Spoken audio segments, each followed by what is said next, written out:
Hello everyone and welcome to our channel. We're thrilled to launch our new series packed with epic adventures and captivating stories.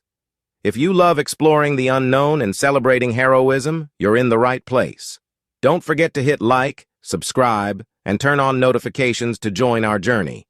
Let's dive into the extraordinary together. Welcome aboard, let's dive in. New Avengers Vol 1. In the shadowed remnants of what was once a beacon of hope, the Avengers headquarters lay in tatters, a somber testament to the catastrophe that had befallen the world's mightiest heroes. The catalyst of this apocalyptic event was none other than the Scarlet Witch, Wanda Maximoff, whose immense magical abilities spiraled out of control during a devastating nervous breakdown. Her powers, usually a force for good, turned into an uncontrollable tempest, wreaking havoc and leaving a trail of destruction in its wake. The calamity resulted in the tragic demise of several beloved Avengers, including the sharpshooter Hawkeye, the ingenious Ant-Man, and the synthezoid Vision, whose losses tore through the heart of the team like a knife.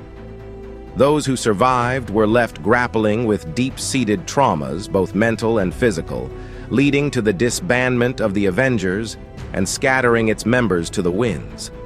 Amidst the chaos, the world seemed to hold its breath, the once unbreakable heroes now shattered and dispersed. However, darkness thrives in the absence of light, and it wasn't long before the shadows began to stir once more. 6 months following the disaster, within the clandestine confines of Maxwell Dillon's lair, the notorious villain known as Electro was approached by a mysterious figure, shrouded in darkness and ambiguity. The enigmatic stranger proposed a perilous undertaking. Electro was to orchestrate a daring infiltration of the Raft, a high-security penitentiary located on an isolated island at the heart of New York. The mission? To sow chaos within the prison walls and facilitate the escape of a specific inmate whose identity remained a secret even to Electro. Electro, ever the skeptic, hesitated at the gravity of the task before him.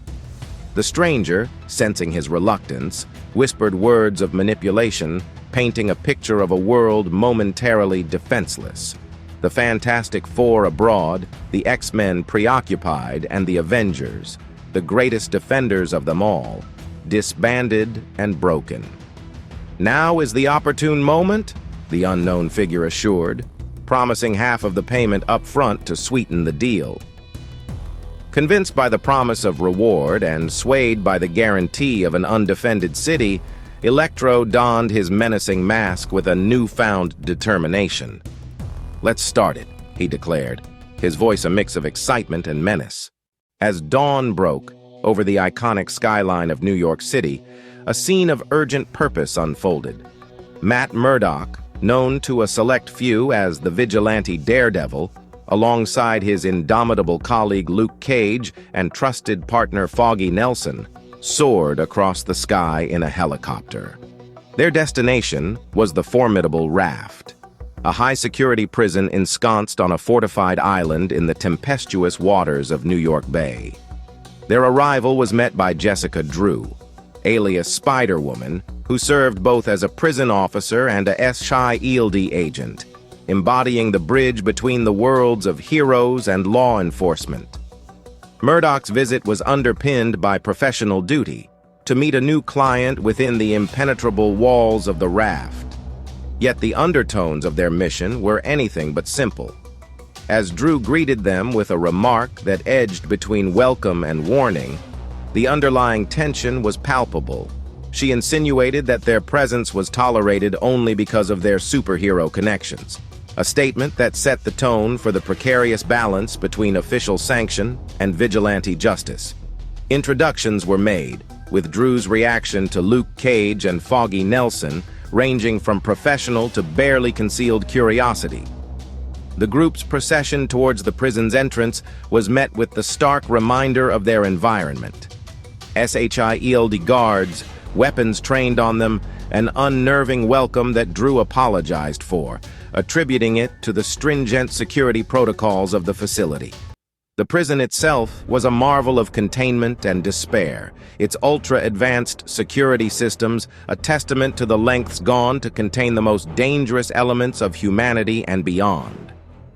Murdoch's inquiry into the extent of the prison revealed its daunting scale, 8 levels deep into the earth, each layer a repository for the worst villains and criminals imaginable. As they ventured deeper, the conversation turned to the inmates, names that conjured images of chaos and fear. Among them were Vermin, Bushwhacker, and the Purple Man, the latter evoking a visceral reaction from Luke Cage, a grim reminder of past battles and unresolved hatred. The mention of executing such criminals sparked a brief but intense exchange, highlighting the complex morality at play in a world where even the most deranged killers are afforded the right to live, a principle that America, for all its flaws, still upheld. Their descent into the depths of the Raft, surrounded by walls designed to neutralize superhuman abilities and guarded by an elite force, was a journey into the heart of darkness. It was here, in this place where hope seemed forsaken, that Murdoch and his allies faced the tangible representation of their endless fight against the forces of evil. A fight that was far from over. Amid the steel and shadow, their mission was clear, yet the path was fraught with danger, both known and unseen. In this fortress of despair, alliances would be tested, and the true nature of heroism would be called into question. As the group descended to the nadir of the Raft, a fortress submerged in the cold, unfathomable depths of despair, they found themselves enveloped in an oppressive silence, a stark contrast to the chaotic potential that lay contained within its walls. Amidst this solemn backdrop, a moment of curiosity pierced the tension, with Matt Murdoch inquiring into Jessica Drew's initiation into the ranks of SHIELD. Her response, laced with a touch of resignation and newfound purpose, revealed a personal quest for redemption and stability, a paycheck and a new goal. The air was charged with an undercurrent of unease, exacerbated by Foggy Nelson's persistent doubts about the prison's impregnability. His concerns, voiced once too often, finally ignited a spark of frustration in Jessica Drew. With a fiery retort, she reminded him of the unparalleled protection offered by the trio of heroes among them, Spider-Woman, Daredevil, and Luke Cage. Her words, a testament to the extraordinary measures in place, both technological and heroic. However, as if on cue with Jessica's assurance, the prison was plunged into an abyssal darkness, the sudden loss of electricity casting an ominous shadow over their assembly. Jessica attempted to quell the rising panic, promising the swift return of light via the emergency generators. Yet, before tranquility could be restored, the prison yard became a maelstrom of electric fury. Gigantic electrical explosions, pulsating with power, devoured the electricity of both the prison and the entire city, casting them into an unprecedented blackout. Meanwhile, far from the chaos unfolding at the Raft, Peter Parker, known to the world as Spider-Man, enjoyed a rare moment of respite with his wife, Mary Jane Watson. The tranquility of their domestic bliss was abruptly shattered by the citywide blackout, the sinister glow of the electrical explosions at the Raft, visible even from their home. Recognizing the hallmark of a crisis, Peter exchanged a look of resigned duty with Mary Jane. With a heartfelt apology, he donned his Spider-Man costume once more, embodying the ceaseless call to heroism that defined his existence. "Mary Jane, I'm sorry, my dear. It looks like I have to go back to work," he declared, his voice carrying the weight of responsibility. As Spider-Man raced towards the epicenter of the turmoil, the narrative threads converged on the Raft, setting the stage for a showdown that would test the mettle of heroes and villains alike.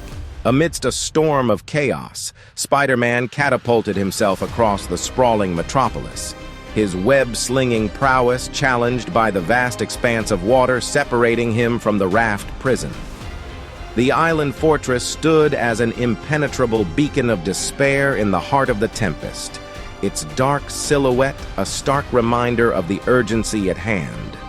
As Spider-Man grappled with the limitations of his approach, fate intervened in the form of a helicopter slicing through the stormy skies above.